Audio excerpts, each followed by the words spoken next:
இந்த மகிழ்ச்சியான காலை வேளையில் என் உயிரோடு கலந்த சகோதரர்களே, சகோதரிகளே, அனைவருக்கும் வணக்கம். வாழ்க வளமுடன். இன்று ஒரு சிந்தனை. அந்த காலத்தில் ஒரு மடம், சாமியார் இருக்கார், நல்ல மனிதர். அந்த ஊரில் சாமியாருக்கு நண்பர் ஒருத்தர் அப்பப்போ போய் சாமியாரை பார்த்துட்டு வருவார். அவர் போகிறப்பெல்லாம் அவர் கண்ட காட்சி அவர் கொஞ்சம் மனசு உறுத்துச்சு. என்ன காட்சின்னு பார்த்தீங்கன்னா, அந்த மடத்தில் ஒரு குரங்கு ஒன்று இருக்குது.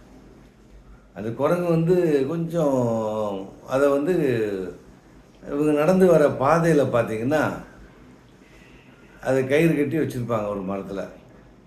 அப்படியே சாமியார் சிரிச்சுக்கிட்டே பேசிக்கிட்டே இவரோட வருவார். அப்படியே நடப்பாதையில் வருவார். வரும்போதெல்லாம் என்ன பண்ணுவாருன்னா, பக்கத்தில் ஒரு குச்சி இருக்கும். அங்கே அந்த குச்சி எடுத்து குரங்கு தலையில் செல்லமாக ஒரு தட்டு தட்டிட்டு, அது அப்படியே பயந்து அப்படியே பார்க்கும். தட்டிட்டு அவர் வருவார். இவருக்கு கொஞ்சம் மனசில் அது கொஞ்சம் உறுத்தல். என்ன சாமியாருங்கிறாரு, எல்லா உயிரும் ஒரு உயிருங்கிறாரு, ஒரு விலங்கை இப்படி கஷ்டப்படுத்துகிறாரு, கட்டி வச்சு அடிக்கிறாரு, இது என்னன்னு அவருக்கு மனசில் சொல்லவும் முடியல. ஒரு காலகட்டம் அப்படியே ஃப்ரீயாக இருக்கும்போது அவர் அந்த மாதிரி வாக்கிங் போயிட்டுருக்கும்போது அன்றைக்கி டக்குன்னு மனசில் பட்டுச்சு, இன்றைக்கி கேட்டுருவோம் அப்படின்னு சொல்லி கேட்டார். கேட்கும்போது, ஏங்க என்னென்னு எனக்கு தெரியல, ஏன் அந்த ஒரு உயிரை கஷ்டப்படுத்துறீங்க அப்படிங்கிற மாதிரி டப்புன்னு கேட்டுருவார். அப்படியே நடந்து வரும்போது பார்த்தோன்னே அவர் சிரிச்சுக்கிட்டே, சாமியார் ஒன்றும் சொல்ல மாட்டார், அவ்வளோதானே, சரி ரைட்டு அந்த கயிறை நீங்களே அவுத்து விட்ருங்க அப்படிங்கிற மாதிரி சொல்வார். உடனே போய் குரங்கோட கயிறை அவுத்து விட்ருவார். குரங்கு பாசமாக அவர்கிட்ட நிற்கும். அவர் நல்லா குரங்கோட கொஞ்சம் விளையாடுவார். ஒரு பெரிய பெருமிதம்.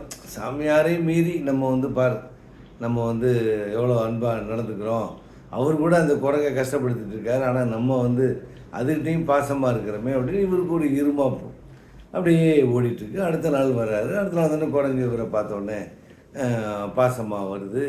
அப்படியே தலையை நீவி விடுறாரு. 2 நாள் 3 நாள் ஆக ஆக அப்படியே குரங்கு அவரோட விளையாட ஆரம்பிக்குது. இவரும் நல்லா விளையாடுறாரு. ஒரு நாள் பார்த்திங்கன்னா, அந்த மாதிரி டக்குன்னு குரங்கு இவர் தலைமையில் ஏறி முடியை பிடிச்சி ஒரு பிடிச்சிருச்சு. அப்போ தான் ஒரு கோவம் வந்தது. டப்புன்னு அதை எடுத்து பிடிச்சி கட்டுங்கடப்பா அப்படின்னு சொல்லிட்டு உடனே கைத்தை பிடிச்சி கட்டி 2 போடுறாரு. அப்போ தான் சாமியார் பார்த்துட்டு சிரிச்சார். அவர்கிட்ட, இப்போ புரியுதுங்களா உங்களுக்கு அப்படின்னு கேட்டார். யாரை எங்கே வைக்கணுமோ அங்கே வைக்கணும். பழகிற இடத்துல நம்ம அவசரப்பட்டு புரிதல் இல்லாமல் வைக்க வேண்டிய இடத்துல வைக்காமல் விட்டுட்டோம்னா நிறைய பிரச்சனைகளை நம்ம ஃபேஸ் பண்ணுவோம். அவர்களுடைய பழகும்போதே நமக்கு தெரியும் அவர்கள் எப்படியாமட்டவர்கள் தெரியும்.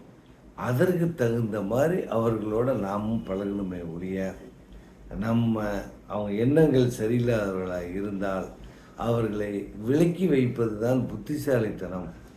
வணக்கம். வாழ்க வளமுடன்.